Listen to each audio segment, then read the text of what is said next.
따라오던 분들이 이제 앞장서서 가게 되었습니다. 이제 우리 장로 안수집사 권사님들은 하나님과 성도들의 심부름꾼이에요.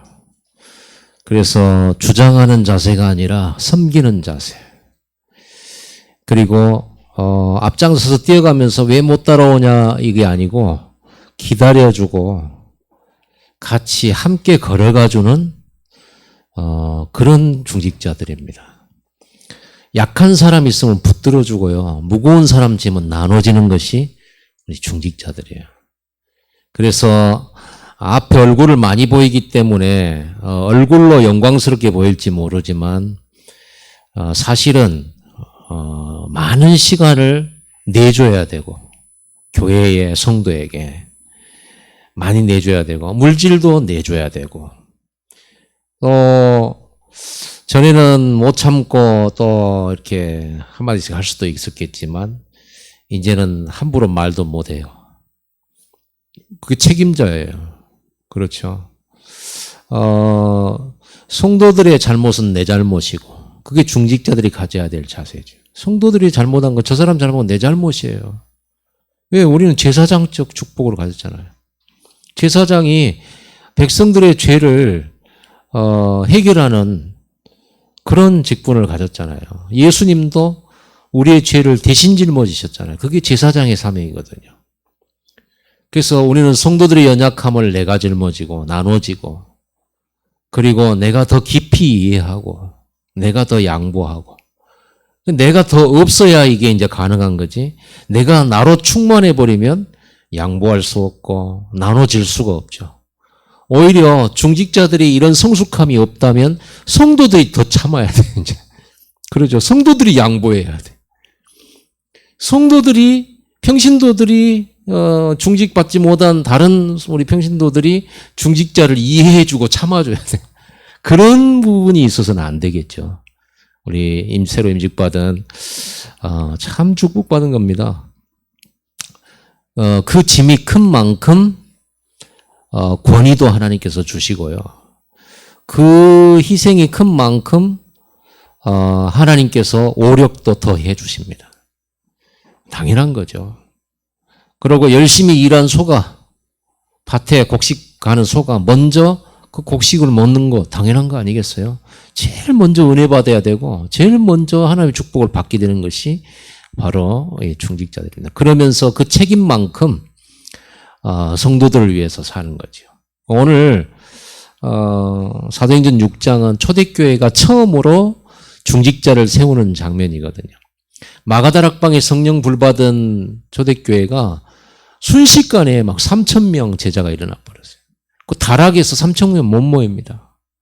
그러다 보니까 어떻게 되겠어요? 흩어져서 모일 수밖에 없죠. 비대면으로 모일 수밖에 없어요. 3,000명이 어떻게 다락방에서 모입니까?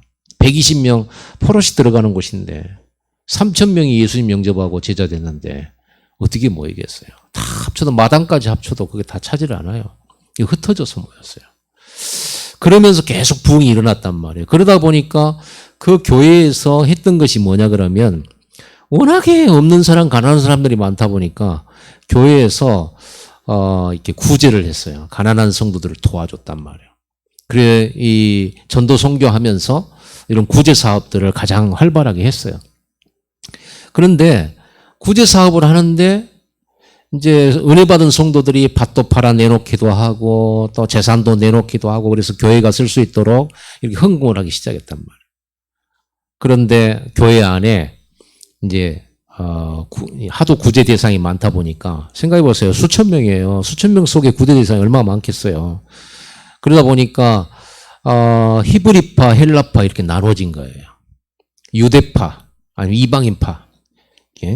이렇게 해가지고 교회 안에는 뭐 평등하고 누구나 다 성도가 하나님 자녀인데 이제 히브리파 사람들은 또 자기 편이라고 또 좀 더 주거나 막 이렇게 구제를 그리고 헬라파는 좀 이렇게 이방인 쪽으로 몰고 가가지고 조금 덜 하고 막 이런 일들이 막 생기니까 불평이 막 일어나는 헬라파 유대인들 과부들이나 이렇게 가난한 사람들이 너가 너무한 거 아니냐. 왜 불공평하게 그렇게 하냐 하면서 분쟁이 일어난 거예요. 그거를 베드로와 사도들이 보면서 이건 아니다. 그래 이제 막 그거를 조정하고 막 이러느라고 힘들었어요. 그래서 베드로가 이건 아니다. 오늘 본문에도 나왔듯이 우리가 사람들 성도들을 불러놓고 우리가 이렇게 하나님의 말씀 운동하고 기도하는 것을 제쳐놓고 전도하는 것 제쳐놓고 늘 접대하고 대접하고 이러는 것이 맞냐? 무엇이 중요하냐? 이 일을 우리가 사도들이 다 할 수는 없다. 그래서 너희들 중에서 믿음과 성령이 충만하고 지혜가 충만한 사람, 칭찬받는 사람 7명을 택해라. 그래서 피택을 한 거예요. 이렇게 투표를 했어요. 그래서 7명을 성도들이 뽑았어요. 그 뽑은 사람들을 사도들 앞에 데려왔는데 사도들이 거기다가 안수를 한 거예요. 이번에 안수했잖아요. 안수한 겁니다. 안수는 어떻게, 뭡니까? 안수, 이 의미가. 그 십자가에 달리신 예수 그리스도도 안수받았거든요. 세례요한, 마지막 제사장인 세례요한이 예수 머리에다가 손을 얹고 세례를 주잖아요. 그때 모든 인류의 죄는 예수가 덮어 씌워진 거죠. 그 순간에. 구약에 백성이 하나님을 만나서 예배하려면 양이나 소를 잡아왔어요. 끌고 오면은 즉 그 죄인인 그 예배드리러 온 사람의 손을 그 양의 머리에다 안수를 했단 말이에요. 그 안수를 한단 말은 내가 이 양이 된 거예요. 내가 이 소가 된 거예요. 그 무슨 말이냐면 죄인인 내가 이 양이 된 거예요. 내 죄가 이 양으로 옮겨간 거예요. 그러니까 이 양은 곧 나예요. 죄인인 나는 죄값으로 죽어야 되죠. 그래서 양을 죽인 거예요. 내가 안 죽고 양이 대신 죽은 거예요.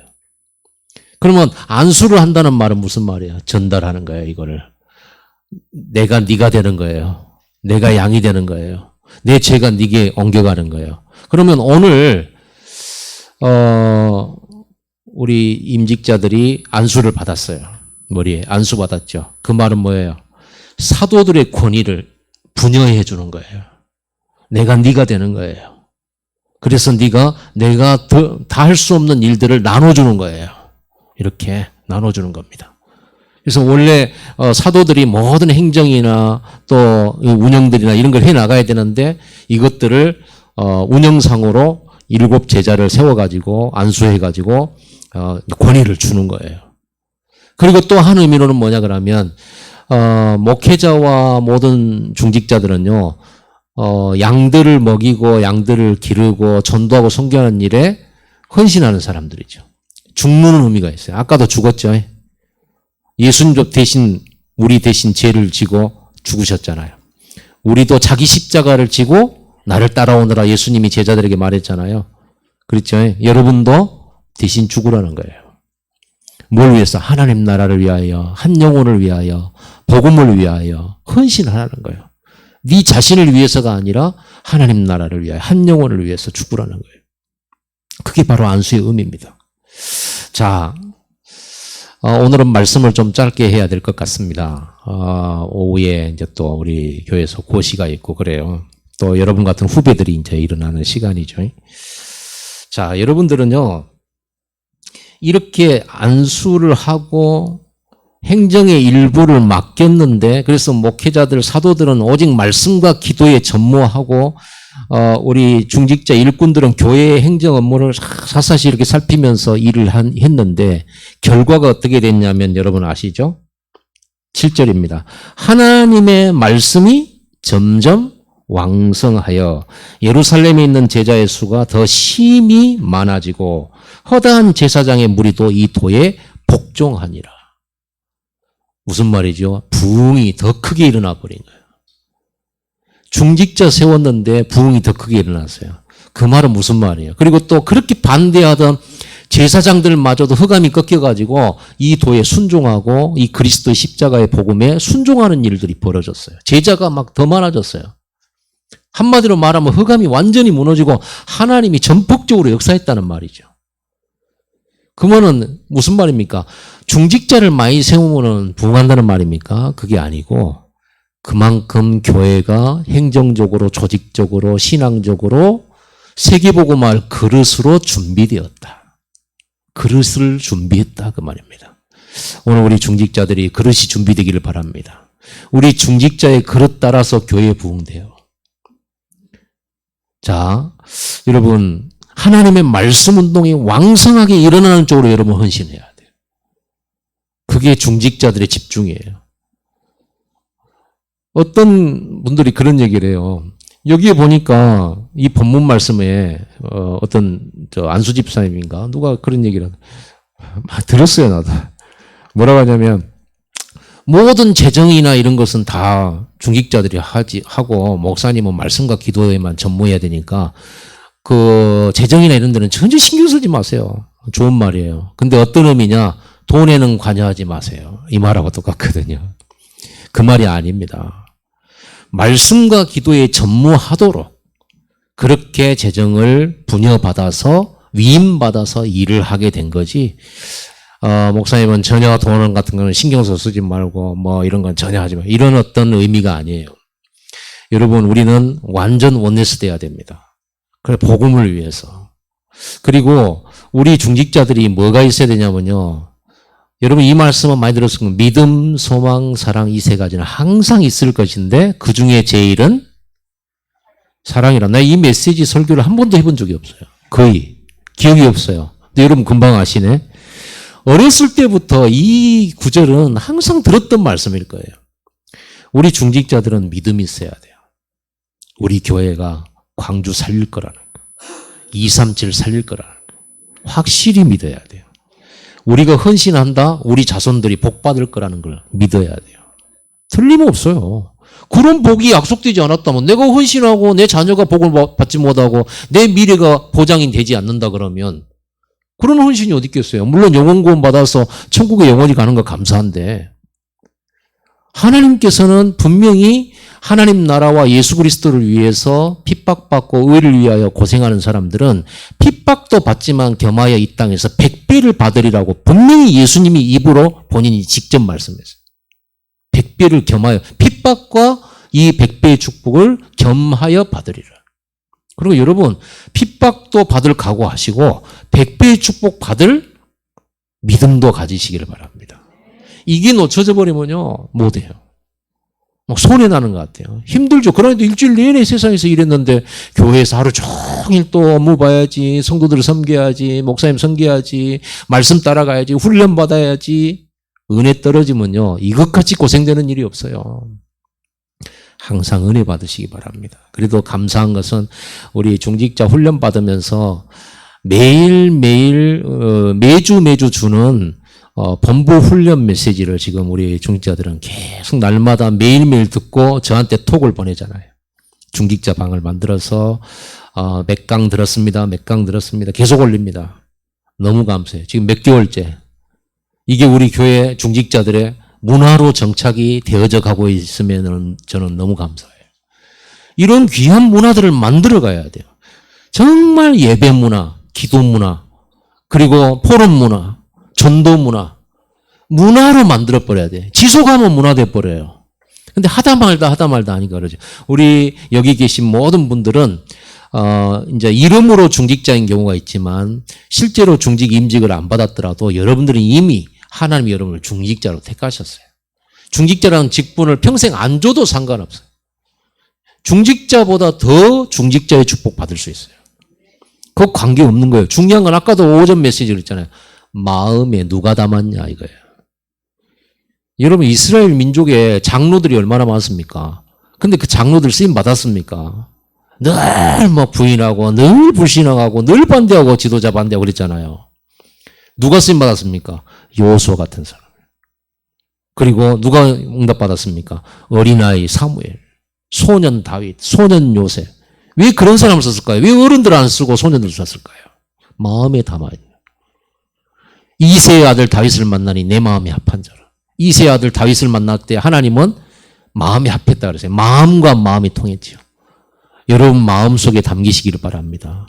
믿음도 마음에 담기고요. 말씀도 마음에 담겨요. 예수님도 마음속에 계세요. 그래서 여러분들은 믿음이 충만하기 바랍니다. 믿음이 있는 곳은 항상 역사가 일어나요. 믿음이 없는 것은 역사가 안 일어납니다. 자, 우리 교회는 이제 우리 중직자들 이제 새로 세워진 부분과 또 기존의 중직자들과 함께 또 성도들과 합하여서 우리 성전 건축합시다.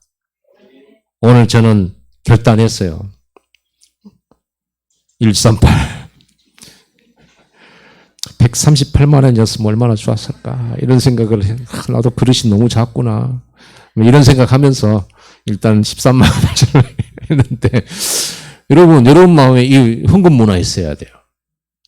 그래서 우리 138 헌금 봉투를 하나 만들어야 되지 않겠냐. 헌금을 이렇게 생각하고 있는데 어쨌든 문화를 만들어요. 지속하면 역사 일어나요. 그래서 믿음이 있는 곳에 항상 역사가 일어납니다. 그리고 소망이죠. 소망은 뭐예요? 우리가 믿은 것을 늘 바라는 거잖아요. 믿는 것을 실제로 멀리 있는 것을 지금 내 눈앞에 있는 것처럼 보는 게 소망이죠. 제가 여러분을 볼 때 소망 충만합니다. 오늘같이 충만할 때가 없네요. 여러분 연약할 때도 저는요 여러분에 대해 소망이 보여요. 왜? 여러분을 믿지는 않아요. 예수를 믿음으로. 예수님이 여러분과 함께 계시고 하늘 보좌가 여러분과 함께 계시면 그렇게 말썽 많고 연약하고 실수 많은 사람이 하나님의 은혜가 충만해지면 얼마나 더 큰 영광이 나타나겠어요. 저 사람은 원래부터 잘했어. 그런 사람은 별로 영광이 안 돼요. 왜? 저는 원래 잘했거든. 실수도 없었고. 그런데 저 사람은 하는 실수하고 늘 안 되지고 늘 연약하고 그런데 오직 그리스도하고 보좌의 능력 받더니 저런 역사가 일어났구나. 그러면 하나님께 영광이 얼마나 돌려드리겠어요. 그래서 저는 부족한 게 감사하고 연약한 게 감사해. 왜? 연약한 목사가 하나님의 능력으로 저렇게 응답받았구나. 그러면요 내 자랑이 아니라 누구 자랑이 돼요? 하나님 자랑이 되죠. 그래서 나는 옛날에 공부 못한 게 감사해. 자랑할 게 없어서. 나는 우리 집에 자랑할 게 하나도 없어서 감사해. 가진 것이 없어서 감사해. 가진 게 없어. 왜? 가진 거 있으면 저 원래 있었으니까 헌금한 거지. 하지만 없는 사람이 하면 은혜 받았고 하면 야, 하나님이 살아계시네. 이럴 거 아니에요. 그러죠. 모자란 게 감사하고 IQ 89가 감사하고. 그러죠. 저는 이렇게 생각합니다. 우리가 문제가 많아요. 딱 봐도 요새 문제 많았잖아요. 자기는 하나님 믿는다고 뻥뻥 그러고 하는데 주변에서는 야 너는 하나님 믿는 게 노예냐? 너 하나님 믿는다면서 너 어떻게 감옥에 들어왔어. 너 하나님 믿는 사람인데. 그럼 우리가 울어야 돼요. 하나님 나 하나님 믿는다고 다 소문내놨는데 지금 저 감옥에 있어요. 저 노예예요. 이게 뭐예요? 지금 자랑스럽지 못하게 영광 깎아먹게. 하나님 영광 높이려면 높은 자리 좋은 자리 막 응답이 많이 와야 되는데 그렇지 않습니다. 고난 속에서 증거가 나타납니다. 어느 정도냐? 불신자가 딱 보고 너는 아무것도 없는데 너는 다 가진 자 같구나. 이렇게 볼 수 있다면 큰 증거예요. 여러분들은 울 일밖에 없는 것 같은 사람인데 울지 않고 늘 웃고 다니고 행복하고 감사하고 예수 믿으라고 너 행복해진다고 전화로 다닌 거 보면 처음에는 꼴에 가진 것도 없는 게 무슨 그리스도 증거하고 다녀.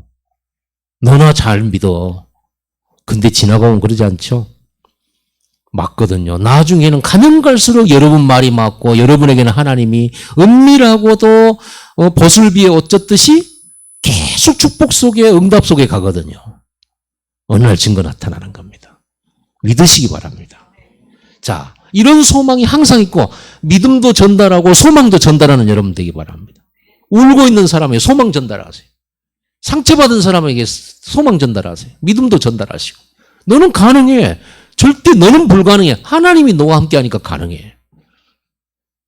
그런데 믿음도 좋고 소망도 좋은데 그중에 제일은 사랑이에요. 우리 중직자들 사랑이 많으시기 바랍니다. 왜? 하나님이 뭐라고 하느냐 자기 자신을 하나님은 사랑이시라 그러죠. 본질 자체가 사랑이시라. 하나님의 자녀들도 그러면 하나님 닮아야지. 우리가 예수님을 닮아야죠. 예수님 사랑이잖아요. 어떤 사랑? 잘하는 사람에게 상 주고 사랑해 주는 그런 사랑 아니에요. 죄인을 위해서 죽는 사랑이 어디 있겠어요? 영웅을 위해서 죽고 왕을 위해서 죽고 나를 잘해주는 사람을 위해서 죽고 그런 사람은 있지만은 극악무도한 죄인을 대신해서 죽는 사람은 없어요. 하나님은 극악무도한 여러분들을 대신해서 죽었어요. 그게 사랑이에요. 그래서 우리 중직자들은 연약한 성도, 잘못한 성도를 위하여 대신 죽게 되기를 바랍니다. 그게 중직자고 그게 목사예요. 그게 목회자고 100% 잘할 수는 없어. 이것도 은혜 받아야 되는 것이지. 그러나 우리는 원리와 우리의 진리는 알아야 되죠. 하나님이 요구하시는 거 알아야죠. 그 사랑이 온 세계로 전파되는 거예요. 그래서 가장 전파될 게 뭡니까? 그리스도의 사랑과 함께 우리가 사랑 많은 그리스도의 제자라는 사실이 많은 사람들에게 전달돼야 돼요. 그래서 여러분들은 무엇보다도 사람에 대하여 오래 참으시기 바랍니다. 오래 참고 기다려주세요. 잘못한 거 있으면 회개해가지고 돌이켜서 새롭게 은혜 받고 새로 시작할 수 있는 기회를 줘야지, 잘못했다고 잘라버리면 기회를 박탈시켜버리는 거예요. 그러면 어떻게 돼요? 영원히 일어나지 못하는 거잖아. 그걸 보고 뭐라 하냐? 너에게 천국 열쇠를 줬다고 하는 거예요. 네가 땅에서 매면 하늘에서도 매이고 땅에서 풀면 하늘에서 풀리리라. 네가 용서하면 하늘에서도 역사하고 네가 잠가버리고 네가 잘라버리면 하늘에서 끝나니까 여러분이 살리면 살려줘요. 살아나요. 어마어마하죠. 여러분이 살리면 살아나요. 지금부터 여러분들은 교회의 빈곳 구석구석을 살리는 중직자 되기 바랍니다. 살린다는 말이 무슨 말이에요? 죽어있기 때문에 살린다는 말이 아니에요. 여러분 많이 해봤잖아요. 학교 다닐 때, 대학교 다닐 때. 살리고 안 나오면, 했잖아요. 그 살림을 말해요. 죽었다는 말이 아니에요. 중고등부가 살아나야 돼요. 어린이부가 살아나야 돼요. 성도들이 살아나야, 예배가 살아나야 돼요. 찬양이 막 살아나야 돼요. 그 심부를 해야 돼요. 어디가 죽어있냐를 자세히 살펴가지고 기도하고 거기 심부름하는 거예요. 그리고 불을 붙여야 돼요. 불을 붙여서 기도의 불, 전도의 불, 예배의 불을 막 붙여야 돼. 그런데 불 붙여야 되는데 수요일날 안 보여요. 불이. 불쏘시개들이 안 보여요. 그러면 어떻게 돼요? 여러분 불쏘시개 하시기 바랍니다. 그러죠? 그럼 불을 붙이려면 내가 불이 돼야지 먼저. 내가 불이 덩거져 있어야지. 이게 뭔 말인지 모르겠네. 아무튼 불이 내가 붙어 있어야 되잖아요. 여러분 이 불이 식지 않도록 만드는 10분 집중. 항상 내가 뜨거워지도록. 내 마음이 뜨거워지고 내가 은혜로 뜨거워지고 말씀을 사모하고 이게 안 없어지도록 만드세요. 여러분들이. 여러분이 하루만 쉬어도요. 이거 식어버린다니까요. 이틀만 쉬고 여러분 예배 한 번만 빠져보면 어느 날 나도 모르게 식어버려요. 뜨거움이 없어져요. 불을 붙여야 되려면 뜨거워야 되는 거예요. 예배에 불 붙이고 기도에 불 붙이고 살리세요. 살리세요. 목사님도 살리고. 목사님 살리는 방법 하나 있어요. 간단한 방법이 있어요. 설교 끝나고 가잖아요. 목사님 은혜 이번에 완전 은혜 충만. 너무 감동. 그러면요 제가 부끄러워하겠죠. 내 방에 가서는요 혼자 이러고 웃겠죠. 살리는 거예요. 살리는 거예요. 아시겠어요? 칭찬을 그래요. 우리는요 거짓말 못한다고 하는 사람 있잖아요. 나는 거짓말 못한다. 정말 괴로워요. 그런 사람은 옆에 있으면요 맞는 말인데 기분 나빠요. 늘 맞는 소리 하잖아요. 맞는 소리 하는데 기분 나빠요. 여러분 맞는 소리 하지 말고 기분 좋은 얘기를 하세요.